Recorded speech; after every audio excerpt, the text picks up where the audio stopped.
खून की प्यास पार्ट 1। काली अमावस की रात थी और रात के गहरे सन्नाटे को चीरते हुए एक औरत के चीखने की आवाजें पूरे जंगल के शांत माहौल को दहशत से भर रही थी। वो औरत इस तरह से चिल्ला रही थी जैसे किसी ने उसके बदन पर खौलता हुआ पानी डाल दिया हो।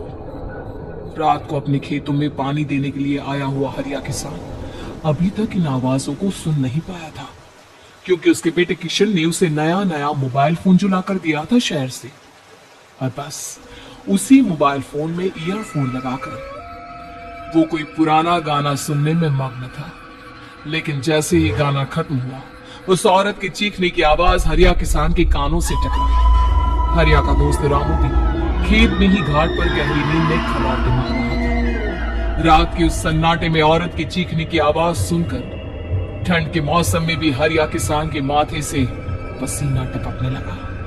रामू, अरे ओ रामू, अरे जल्दी उठ, क्या खर्राटे मारकर सो रहा है? अरे इतनी रात को ये जंगल में कौन औरत चीख रही है? पूरी तरह से चीख रही है। अरे क्या हुआ? क्या हुआ? कौन है? अरे भूत आ गया क्या? चोर आ गया क्या? अरे न चोर आया है न भूत आया है। मैं ये कह रहा हूँ कि क्या तूने इस औरत के चीखने की आवाज सुनाई देती है कि नहीं? अरे कौन सी औरत? अरे हाँ, ये आवाजें तू पहले नहीं बता सकता था? पता नहीं कौन चुड़ैल जंगल में नाच रही है। हम घर चले जाते हैं। देखता नहीं, मैंने तो कानों में ये लगा रखा था। वो किशन ने लाके दिया ना शहर से, गाने सुन रहा था मैं। अरे लेकिन भाई, मुझे बहुत डर लग रहा है। अब क्या करें? अरे करना क्या है, भागो यहाँ से। भगवान जाने कौन है और क्यों इतना चीख रही है, और उस औरत की चीखने की आवाजें और ज्यादा तेज होने लगी है। हरिया और रामू के पैर डर के मारे कांप रहे थे। डर की वजह से ना वो वहां पर रुक पा रहे थे और ना ही अपनी जगह से आगे बढ़ पा रहे थे। तभी अचानक से सन्नाटा छा गया। सही मौका है, हमें यहाँ से निकल लेना चाहिए भैया। रामू और हरिया अपना गमछा उठाकर दबे पैरों जंगल के रास्ते से गांव की तरफ चलने लगे। गांव की ओर जाने वाला ये एक ही रास्ता था और आवाज भी उसी तरफ से आ रही थी। लेकिन अभी 2 मिनट पहले वो आवाज पूरी तरह बंद हो चुकी थी और जंगल में पहले जैसा सन्नाटा पसर चुका था। तभी अचानक से पेड़ों में किसी के चलने की सरसराहट रामू और हरिया को सुनाई दी। क्या क्या तुमने कोई आवाज सुनी? हाँ यार, ऐसा लग रहा है कोई इस तरफ ही आ रहा है। और तभी अचानक सामने पेड़ से एक साया रामू और हरिया के सामने उल्टा आकर लटक गया। ये देखकर रामू और हरिया की चीख निकल गई। वो दोनों डर के मारे बेहोश हो गए। वो साया जमीन पर आकर खड़ा हुआ। उसने रामू और हरिया के बालों को पकड़कर खींचना शुरू कर दिया। अब तुम गांव वालों में से कोई जिंदा नहीं बचेगा। मैं तुम सबको ले जाकर उस गड्ढे के नीचे दफन कर दूंगी। सबकी जान ले लूंगी, मैं किसी को नहीं छोड़ूंगी। अगली सुबह रामू की पत्नी कमला हरिया के घर आई और उसने हरिया की पत्नी सुमन से अपने पति के बारे में पूछा। सुमन, कल रात को ये तुम्हारे ही पति के साथ गए थे खेत पर, अभी तक लौट कर नहीं आए हैं। हाँ बहन, मैं भी वही सोचकर परेशान हूँ। मेरे पति भी अभी तक खेत से लौट कर नहीं आए। भगवान जाने क्या बात है, दोपहर होने आई है। अब तक तो उन दोनों को लौट कर आ जाना चाहिए था। क्या करे, कैसे पता करे कि वो दोनों कहाँ हैं? मेरा बेटा भी शहर गया हुआ है, वरना उसी को भेज देती खेत पर। बहन, मुझे लगता है कि हम दोनों को वहां जाकर अपने पतियों को ढूंढना चाहिए। ठीक कहती हो तुम, चलो मैं तुम्हारे साथ चलती हूँ। और वो दोनों जंगल के रास्ते खेत की तरफ आगे बढ़ती हैं। वहां जाकर देखती है कि हरिया और रामू आग जलाकर आग के ऊपर कुछ पकाकर खा रहे थे। आप यहाँ पार्टी बना रहे हैं और वहाँ घर पर हमारी जान सुखी जा रही थी कि कहीं कुछ हो तो नहीं गया? मुझे कुछ नहीं हो सकता। मैं कभी नहीं मर सकता, समझे तो? अरे तबीयत तो ठीक है, ये किस तरह की आवाज में बात कर रहे हैं आप? कुछ हुआ है क्या? कुछ नहीं हुआ, कुछ नहीं हुआ। बस जोरों की भूख लग रही थी, इसलिए खाना बनाकर खा रहे थे। अच्छा, इतनी बदबू आ रही है, ऐसा क्या बनाकर खा रहे हैं आप? जरा हमें भी तो बताइए। अरे भाभी, क्यों परेशान हो रही है? मांस पकाकर खा रहे हैं। एक जंगली जानवर कल रात को खेत में आ गया था। हम दोनों ने उसे मार दिया और बस उसी का मांस पक रहा है। आप भी खाइए ना, बहुत बहुत ही स्वादिष्ट है। दिमाग खराब हो गया क्या आप दोनों का? आप दोनों मांस कब से खाने लगे, और वो भी जंगली जानवर का? चलिए अभी कभी घर चलिए। चलेंगे चलेंगे, लेकिन पहले ये मांस तो खत्म कर ले। कुछ देर बाद रामू और हरिया कमला और सुमन के पीछे पीछे गांव की तरफ चल देते हैं। रामू और हरिया की आंखें पहले जैसी नहीं रही थी, उनमें कुछ बदल गया था। रामू अपनी पत्नी कमला के साथ घर चला जाता है और हरिया अपने घर आ जाता है। देखिए, आपने जो कुछ भी किया मैं उसके लिए आपको माफ कर देती हूँ, लेकिन आज के बाद ये रामू के साथ जाकर मांस पकाकर खाया ना, तो इस घर में घुसने नहीं दूंगी आपको। अरे दिमाग मत खराब करो, मैं वहाँ खाट पर लेटकर गाने सुन रहा हूँ, मुझे परेशान मत करना आप। इतना तमाशा खड़ा कर दिया, दोपहर तक घर लौटकर नहीं आए और अब गाने सुनने। लेकिन हरिया घर के बाहर आंगन में जाकर चुपचाप लेट गया और गाने सुनने लगा। गाने सुनते सुनते हरिया को नींद आ गई।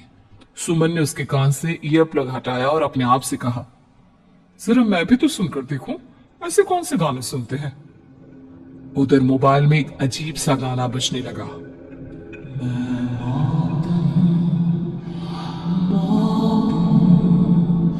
मौत जो असली है, जाएगी कहीं से, मिल जाएगी सबको।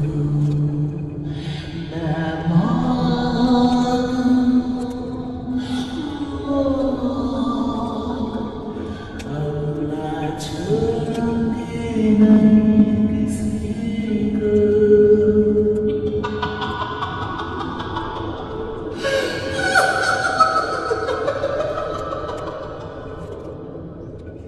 सुमन ने घबराकर मोबाइल फोन दूर रख दिया।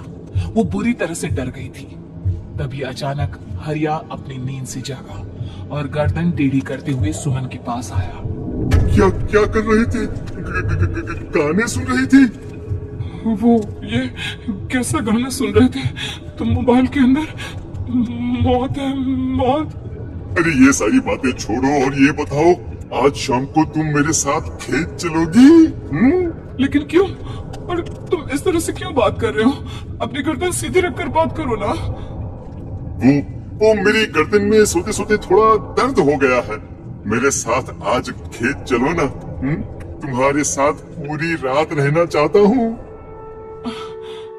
कैसी बात कर रहे हैं दिन दहाड़े? जरा भी शर्म नहीं आती क्या? अरे इसमें शर्माने वाली क्या बात है?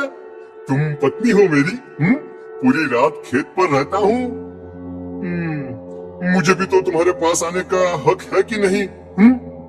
अच्छा ठीक है, चलती हूँ आपके साथ खेत पर, लेकिन फिर उस रामू को मत बुलाना। अरे कैसी बातें कर रही हो? अगर तुम मेरे पास होगी तो मैं किसी को नहीं बुलाऊंगा, सिर्फ तुम और मैं और रात का सन्नाटा। शाम के वक्त हरिया सुमन को अपने साथ खेत पर ले जाता है। आसमान में चांद पूरी तरह से चमक रहा था। हरिया ने अपने खेत में बनी हुई छोटी सी झोंपड़ी के अंदर सुमन को अपने पास बिठा लिया और उसके बालों में हाथ फिराते हुए कहा, कितनी खूबसूरत हो तुम, बहुत सुंदर लग रही हो। एक चांद से भी ज्यादा सुंदर लग रही हो। ऐसी बातें मत करिए ना, मुझे शर्म आती है। अपनी आंखें खोलकर जरा मेरी तरफ तो देखो। अरे देखो तो सही। सुमन ने शर्माते हुए जैसे ही अपनी आंखें खोली, उसके होश उड़ गए। हरिया के बड़े बड़े दांत निकल आए थे और वो पूरी तरह से एक जानवर की तरह नजर आ रहा था। कौन हो तुम? मेरे पति नहीं हो। कौन हो तुम? मुझे जाने दो। लेकिन हरिया ने सुमन के हाथ को कसकर पकड़ लिया। उसके नुकीले नाखूनों की वजह से सुमन के हाथ से खून बहने लगा था। बहुत दर्द हो रहा है, मुझे जाने दो। कौन हो तुम? क्या करना चाहते हो? वही जो एक आदमी एक औरत के साथ करना चाहता है, और उसके बाद मैं तुम्हें वहीं ले जाऊंगा जहां पर तुम्हारा पति है। क्या मतलब? क्या कहना चाहते हो? कहाँ है मेरा पति?